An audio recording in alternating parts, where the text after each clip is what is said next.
మీ మనసు తీవ్రంగా కదిలింది. నిరంతరం మనసుని పాడు చేసేవే చూస్తుంటే మనసు సాత్వికంగా ఎందుకు ఉంటుంది? ఉంటుందా? ఉండమంటే సంస్కారం ఏర్పడమంటే ఏర్పడుతుందా? ఒక్కనాటికి రాదు. అలాగే చెవులు.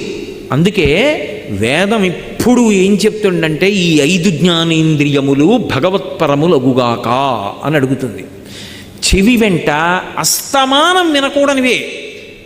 అన్నీ విన్న తర్వాత మనసు దేని గురించి ఆలోచిస్తుంది? అవే ఆలోచిస్తుంది.